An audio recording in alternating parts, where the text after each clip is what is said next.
இடம் பொருள் நேயர்களுக்கு வணக்கம். சின்ன மருமகள் சீரியலோட ஏப்ரல் 24 இன்றைக்கி எபிசோடோட ரிவ்யூ தான் பார்க்க போகிறோம். எபிசோட் எங்கே ஆரம்பிச்சது அப்படின்னு பார்த்தோம்னா, தமிழ் எக்ஸாமில் பாஸ் ஆகிட்டா அப்படிங்கிறத சித்ராவும் ஈஸ்வரும் ஏற்றுக்கவே முடியாமல் எப்படி போய் சொல்லலாம், எப்படி ஒருத்தி பாஸ் ஆக மாட்டேன், ஃபெயில் ஆகிற அளவுக்கு எழுதியிருக்கேன் அப்படின்னு சொல்லிட்டு எப்படி 3வது ரேங்க் வாங்கிக்க முடியும் அப்படிங்கிற மாதிரிலாம் சொல்லிட்டு ரொம்ப கோவப்பட்டுட்டு இருக்கப்போ தான் அவங்களுக்கு ஒரு ஐடியா தோணுது.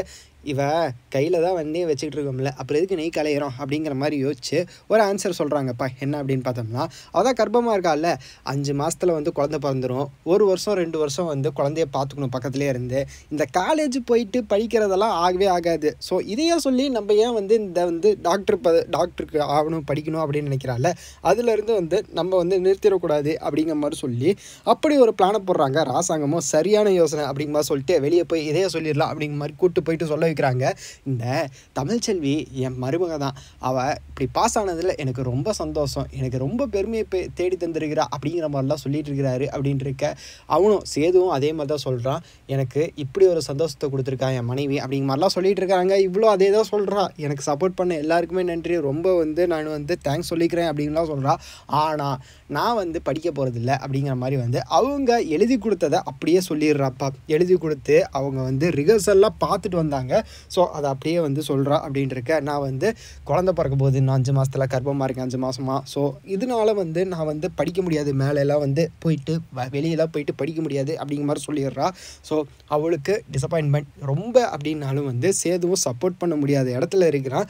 இதுக்கப்புறமா சாவித்திரியும் தாமரையும் கலாய்ச்சிட்டு இருக்கிறாங்க. டாக்டர் செட்டெல்லாம் கொடுத்து, இந்த டாக்டர் ஆகணும்னு ஆசைப்பட்டேன் சின்ன வயசில், இதை வச்சுக்கோ டாக்டராகவே, இந்த மலர் இருக்கால ஸ்டெத்தஸ்கோப் இருக்குது அதுலேயே, அதை எடுத்து உன் கழுத்தில் மாட்டிக்கிட்டு அவளுக்கு வச்சு பார்த்துக்கிட்டு அப்படிங்கிற மாதிரிலாம் சொல்லி ரொம்ப கலாய்ச்சி மானபங்கம் படுத்திகிட்டு இருக்கிறாங்க அப்படிங்கிற மாதிரிலாம் இருக்கிற. ஸோ இன்னொரு சைடு ஒரு ஹனி ட்ராப் தயார் பண்ணிட்டுருக்குறாங்கப்பா போஸை வச்சு.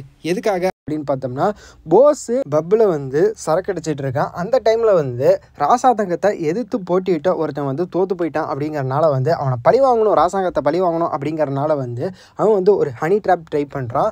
அதுபடி அவனும் அவன் வலையில் விழுந்துருவான் அப்படிங்கிறனால தான் ஆல்ரெடி விழுந்து அப்படி மாட்டி அப்படி தான் இப்போ மலரை கல்யாணம் பண்ணியிருக்கான்ட்டு இருக்க. இப்போ மறுபடியும் அதே மாதிரி பொம்பளை கேஸில் மாட்ட போகிறான் அப்படிங்கிற மாதிரி தான் இருக்குது.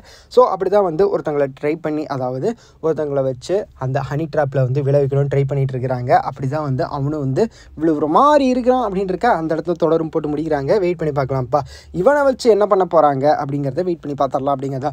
ஸோ இப்படி தான் இன்றைக்கி எபிசோட் முடிஞ்சு. இன்றைக்கி எபிசோட் எப்படி இருந்தது அப்படிங்கிறத கமெண்ட்டில் சொல்லிட்டு இந்த வீடியோ பிடிச்சிருந்தா லைக் பண்ணிட்டு மறக்காமல் சப்ஸ்கிரைப் பண்ணிடுங்க. அப்போ தானே நாங்கள் போகிற வீடியோஸ் உங்களுக்கு ரெகுலராக வரும்.